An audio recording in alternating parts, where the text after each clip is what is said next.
Hello and welcome to the press conference with the top three finishers in today's Monaco Grand Prix. We are joined by race winner Lewis Hamilton for Mercedes. In second place is Sebastian Vettel for Ferrari, and third place is Valtteri Bottas, also for Mercedes.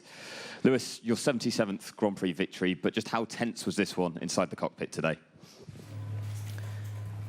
It was definitely I think it was the hardest race I think I've had. I don't really remember. I obviously had a lot of races in my entire career, even beyond Formula One. But yeah, I think just globally, and like whilst in the car, and with the tires, with the strategy, with the circumstances, with Max behind. It was the biggest challenge I think I've had, but I'm really, really grateful that I was able to pull it off. But of course, there were multiple things coming into my thought process. You know, geez, I've got 30 laps to go or 38 laps to go, and I've got no tires left. I'm thinking there is no way that, with the feeling that I have, and with the pace that I have to do at the moment, that I'm going to make it. And it's a horrible feeling to have that, because, you know, the thought of having to do another stop obviously means we're not going to win the race. I've been there before. A few years ago, leading this race by 20 seconds, the safety car came out, pitted, came out third, and your heart just sinks. So I was like, I'm not coming in, whatever the case. I'm just going to drive around with no tires until they blow up. But with sheer will and I just kept pushing. I really, really tried my best to stay focused and not crack under pressure, because, you know, Max was doing a great job behind on a much better tire. But ultimately, I think also this week it's been such a hard week, you know, emotionally for us as a team, and me personally, I felt I just really, really wanted to do the job. I really wanted to deliver on the word of Nicky, you know, and imagining him taking the hat off and in support. That's what when I was driving, I was like, what would Nicky do? So I just kept going, and. So I'm ultimately really grateful for the opportunity the team gave us this weekend to have the car that we had, and you know, the team continue to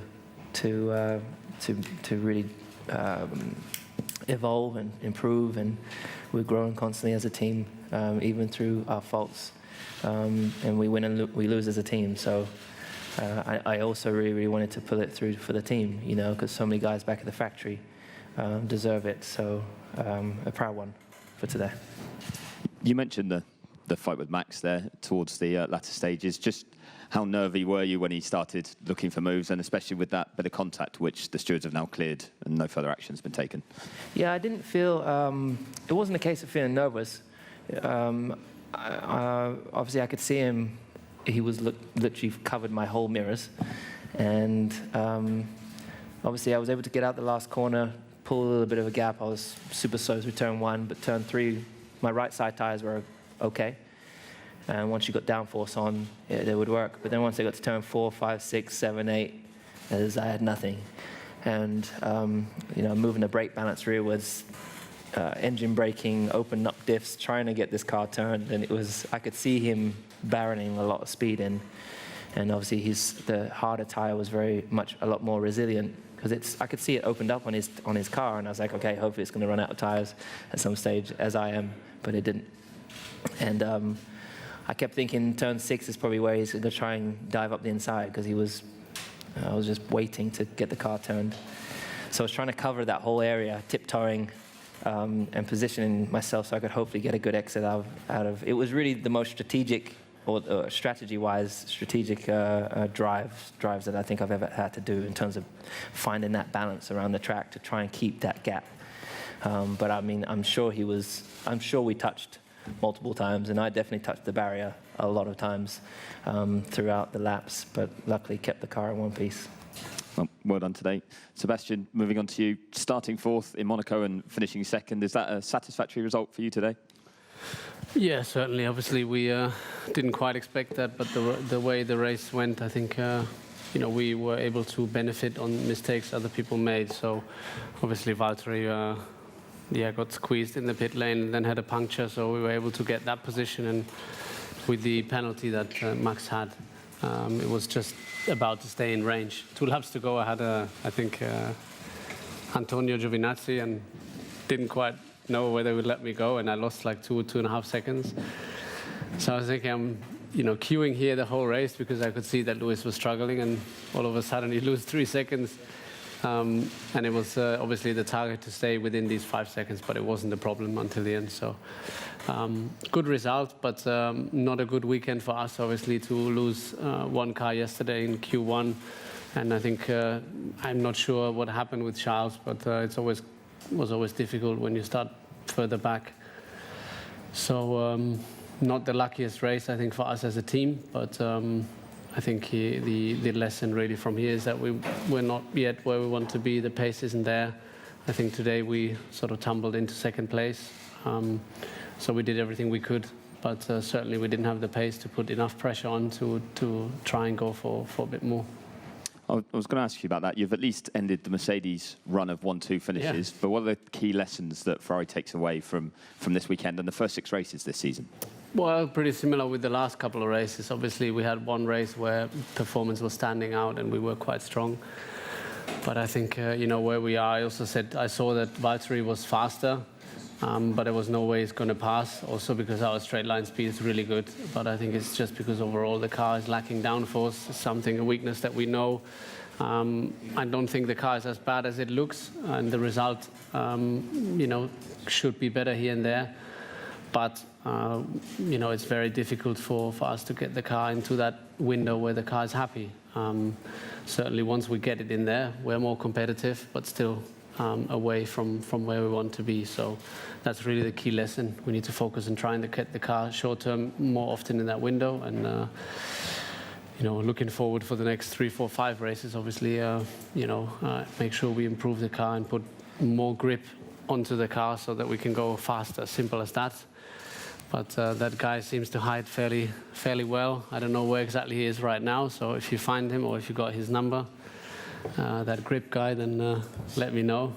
But we've been looking for him for a while. But I don't think there's any secrets. We will be able to unveil as usual. Attention to detail, a lot of hard work is the only way to get us up.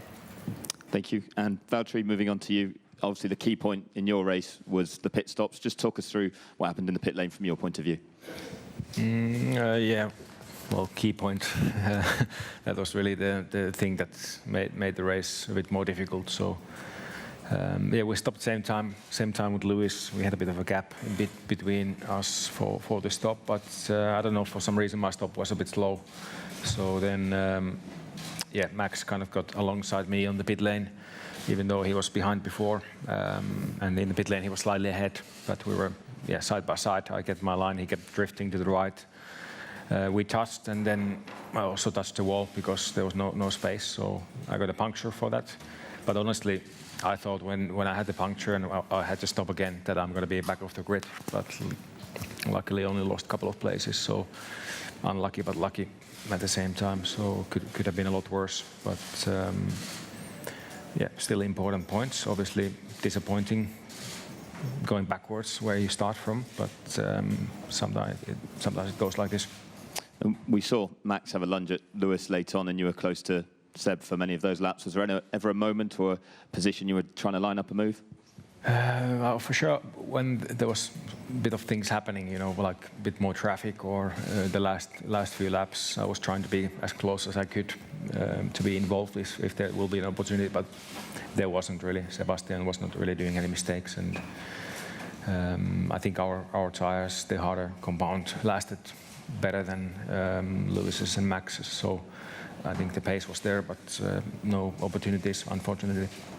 Thank you. And Lewis, just returning to you, you talked yesterday about your feelings after crossing the line and taking pole position in qualifying. What were the emotions like taking the checkered flag and securing the win today?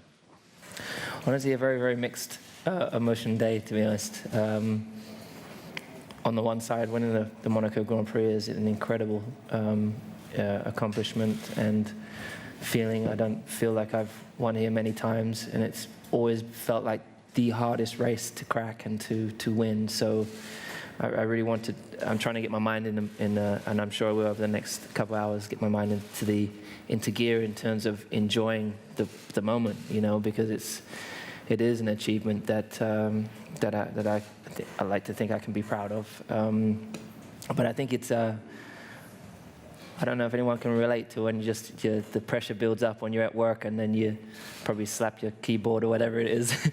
It was one of those heated days today for me in the car, and it was so easy to burst out. And I'm sure I did at some stages, but ultimately was able to release and able to continue to take it out on the tires and on the car. And fundamentally, I really enjoyed it. It was an enjoyable race to be, if it hadn't been for the safety car, it would have been a much, much easier race for us. And I think I would have got to lap 20, 22, whatever it was, and then stuck on another set of tires and probably cruised to the finish in a more relaxed environment. But I think, hopefully, I don't know if it was a boring race for you guys to watch, but it definitely wasn't boring for me in the car. So I appreciate a tough race. And ultimately, I think as an athlete, you always want the toughest battles, and you never know when they're going to come. But I'm definitely going to enjoy my evening tonight, and can't wait to give my dad a call and see what he thought of it, and my mum, and I'm sure I'll get a chance to talk to Birgit as well after the race, because I wanted really to let her know how much I appreciated her and her support over these years with Nicky as well, keeping us connected. So. Well done today. We'll now open this press conference up to questions from the floor. Please remember to give your name and publication for the transcript. Luke Smith, Crash.net. Lewis, congratulations. It's been a very emotional week for both you and the team. I just wanted to know how you dealt with it driving the car this weekend. Was it a case of putting everything that's gone on out of your mind, or the opposite to that? Was Nicky very much on your mind when you were racing today? Was he with you racing? I definitely feel like he was with me racing today. I mean, naturally, I wore his helmet. I had a helmet made last minute, and a big thank you to the guys at Bell Racing getting that done for me. I don't think I've ever worn anyone else's helmet, or design. Of course, I've put a bit of Senna-esque mixed with mine, but so it was kind of cool. And I didn't think Sebastian had one like it too. So it was great that so many drivers, we all got to wear the caps. I don't know where my cap's gone, but I think I lost it. It's in the pool, yeah. But it was just incredible to see how much support there's been for Nicky across the world, from messages from all over the world, and just how much respect and appreciation there is for him. And ultimately, as a driver, my goal one day is to hopefully be respected as he was. He's definitely someone who led by a great example, left a great example, and is a real hero to so many. And in terms of getting in the car, you're able to compartmentalize it and do your job. That's what we have to do as athletes and drivers. So in the car, I was able to focus solely on doing it. But just outside of that bubble, there's that pressure of wanting to pull something special out and do something where it's so hard to do. So.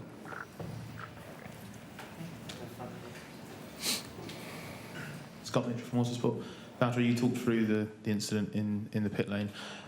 It took a while for the decision to come, but eventually, obviously, Max was given a 5-second time penalty that dropped him behind the two of you. Obviously, he did his utmost to get ahead of Lewis to overturn that 5 seconds. Given the consequence it could have had on your race, do you think a 5-second time penalty is sufficient in that scenario? Well, it's a tricky one because there would be no way I could ever kind of gain back the positions I lost, except good thing I gained at least Max's position with his penalty. But example position I lost to Sebastian, there's no way I ever gain it back. So I think he got his penalty, and I think it's okay. Not much to say more than that.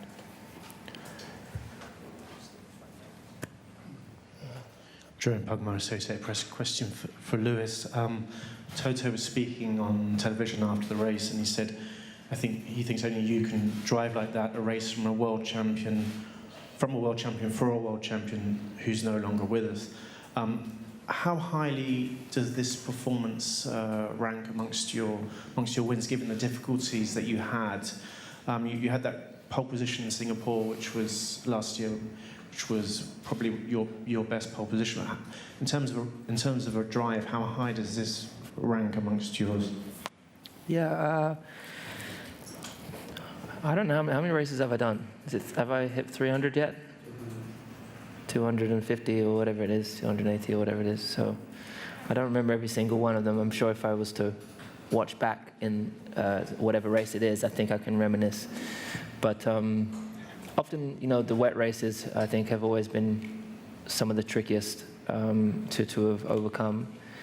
But out of the 200 plus, there's obviously going to be a good 5 to 10 solid races that are up there. So I do believe this is probably it has to be in the top 5 of the hardest races. I believe I have a poor memory, but I think it's the hardest race I've ever had.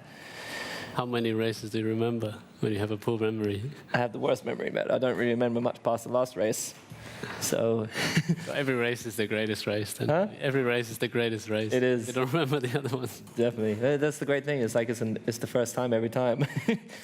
But yeah, I still can't believe that I managed to finish where I finished, if I'm really honest. I don't know how I did it today. There was just so many opportunities to make mistakes. So many opportunities to make mistakes, so many opportunities to give up, so many opportunities to make an excuse. Ultimately the wrong tire. It just seems to be one of those races where every time I come each year, of which I love, like all of us do, something happens, and it's just sometimes it goes okay, but 9 times out of 10 it's not. Something's thrown at me, and it just doesn't seem to work. So it's almost like I'm destined not to win here too often. But I appreciate the couple that I've had, and today I was like, I'm not letting go of this thing. I was holding on for dear life. So.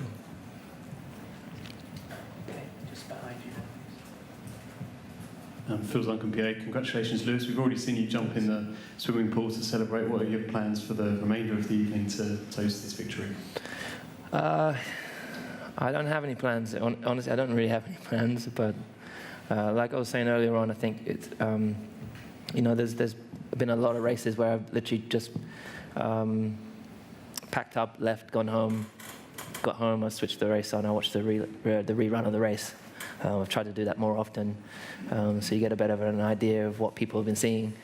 And a friend of mine texts me, and he's like, you don't celebrate enough or take enough time to appreciate these great moments. You're doing such a great job, and so I'm trying to keep that in mind. So it won't be a crazy night. I want to go out to. I want to. Hopefully, the weather will be better tomorrow. Hopefully, and I'd like to enjoy a whole full day and get workouts on, and but I'm definitely going to try and enjoy a good meal tonight, and maybe a glass of wine, for example, or a few. Just say bottle. An expensive bottle. Luis Vasconcelos from press. Question for Valtteri and Sebastian. Valtteri, you talked about what happened in the pit lane, but it was also very, very tight with Max in the first corner. Can you talk us through that? And also, if you were happy with the start after 2 not so good starts. And Sebastian, you had a grandstand view of the incident in the pit lane because you were right behind. Were you worried that at any stage that it might spill for you as well?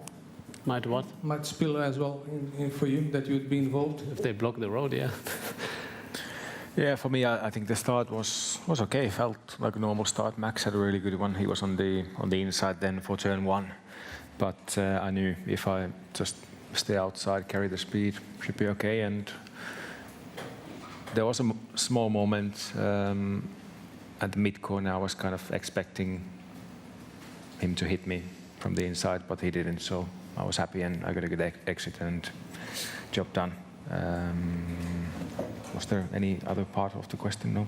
Yeah. And said, you worried about the road getting blocked, or hoping that more would happen in front of you?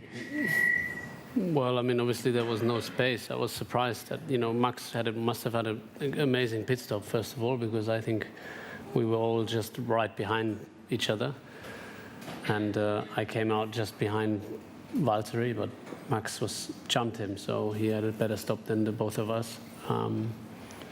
But then there was nowhere to go, and I was worried actually because some of the guys further down the pit lane were, sort of not panicking, but they did really well. The mechanics of, I think, I don't know what it's called now. It's not Force India Racing Point. Yeah, sorry. But, clearing the hoses and giving way to 2 cars. So, I'm not sure Max saw that Valtteri was really side by side, but it was just getting close, and I could see it coming. So, yeah, but then, yeah, okay. But Valtteri had no place to go. So, but yeah, I thought that, maybe there's something I can benefit, which turned out to be the case. Obviously, Valtteri was lucky that I guess the lead pack had such a big margin to the cars behind that he had eventually another free pit stop. So. But yeah, it's not ideal. Obviously, could have ended his race there. So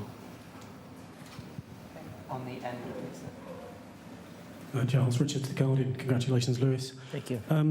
This race is a bit of an outlier in terms of form, but we're 6 races into the season now, and this is usually the time when you begin getting stronger and stronger. Do you feel, as you are now going into the mid part of the season, that there is more to come from this car, and that you're just going to be on an upward curve now? I definitely believe that it's been quite average performance from myself. Slightly maybe above average, but generally quite average for the first 6 races in terms of, I feel like I've got the best I could get. I've arrived prepared, the best prepared I could be, but in terms of extracting the true performance from the car, I feel like I've struggled a little bit in these 6 races. And, I guess that's kind of similar to other seasons. But so, without doubt, it's going to improve as the knowledge you gain over the race by race, and particularly with tires this year, which the window is even smaller, and maximizing. I do anticipate things will get better, as it will for all of us. I hope at some stage that I'm able to crack the issues that I've had, and get back to the form that I know I have within me. So whether that's the next race or 10 races from now, I can't really say. But I am very, very focused on making sure I rectify any of those.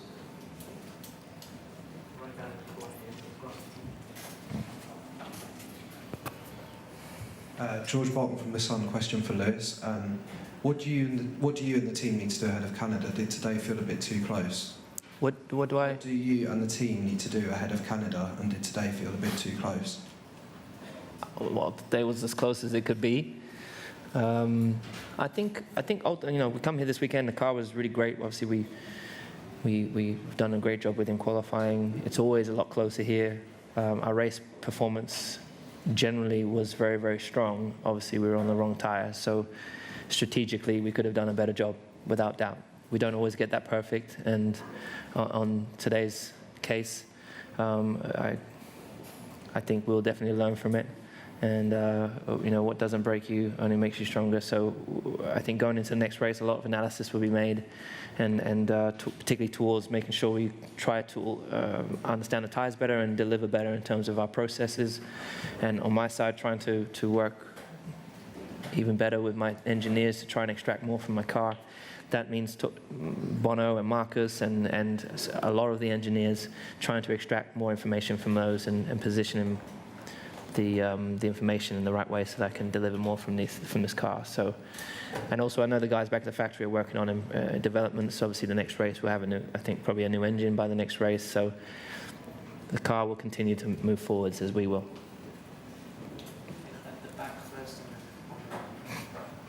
Takes so long. Daniel Horvath, Racing Line .hu. Question for Luis and Sebastian. Max got a 5 seconds time penalty for an unsafe release, which is obviously not the driver's mistake. Do you think there should be another type of penalty applied for scenarios like that, or is it okay as it is now? So, do you want to go first? You benefited from that penalty today? I don't know. I think obviously here is a tricky one to call because you have no space in the pit lane. So, I'm not a fan of penalties in general, but then, you need to find some way of limiting, some of the actions. Obviously, otherwise, as I said, it was close with some of the hoses. This pit lane is not designed to have two cars fighting each other, so yeah, I don't know. I'm sure they looked at it again and again and again. From behind, it looked like Max should have left more space, but as I said, this, is small decisions. I don't know if Max was ahead, so I don't know if it was necessary to squeeze Valtteri so much. I don't know if there was something in front of him. I can't see really that much beyond this car, but as I said, in general, I'm not a fan of penalties, but I'm sure they had to obviously look at it, and that's what they decided, so fair enough. And Lewis, when it's the team releasing you from a pit stop, do you think that penalty should be on the driver still?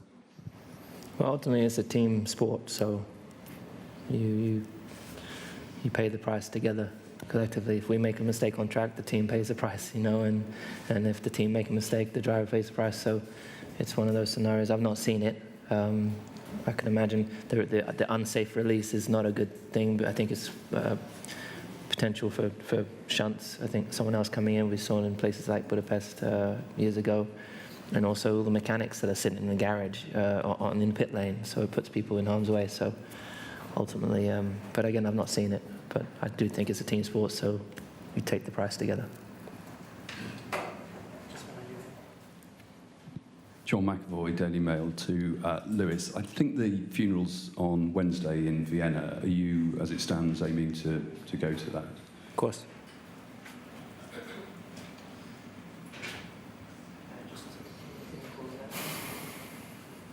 Mikko Hyytiä, Iltalehti. Valtteri, it's a hockey night tonight again. Is it a way for you to maybe get rid of this disappointment? And if Lewis doesn't have any plans for tonight, maybe he can join you watching. I definitely won't play hockey with him. How many? I'm not sure Lewis wants to join because I've got 8 Finnish friends at my apartment.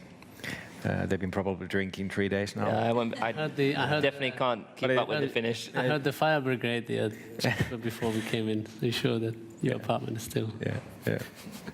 I probably won't make the next race if I go and hang with all the Finnish guys. But yeah, for sure, it's going to be a hockey night. Finland is playing for the gold against Canada, is it? And yeah, going to be cheering. Thank you. And yeah, they can save the day for sure. So hopefully they get the win and can have a bit of a celebration. So I hope Finland wins, because then maybe they don't let you into Canada. And then that's right. Good thinking. Yeah, maybe I have less fans than in Canada.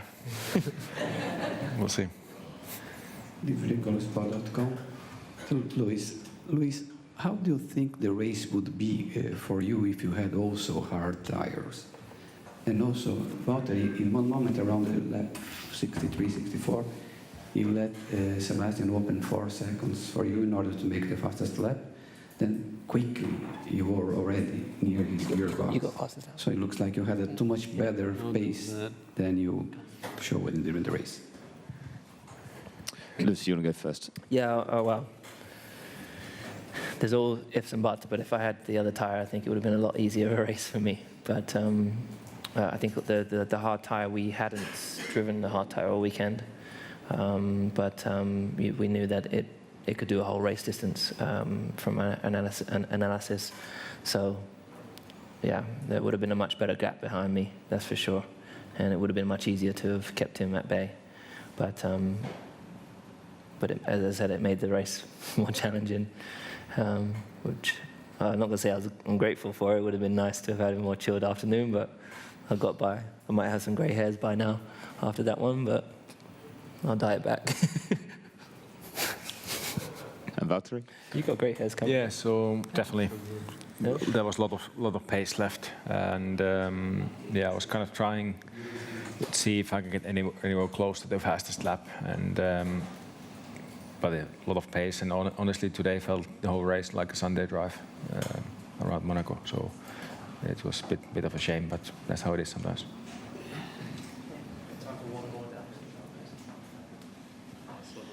Julian Pugmire, Associated Press. Question for Sebastian. Mattia was saying that for you to win, they need to give you a better car, because your last win was Belgium It's now 14 races. He says, who's counting? So we need to give Sebastian a better car for him to perform to best of his ability.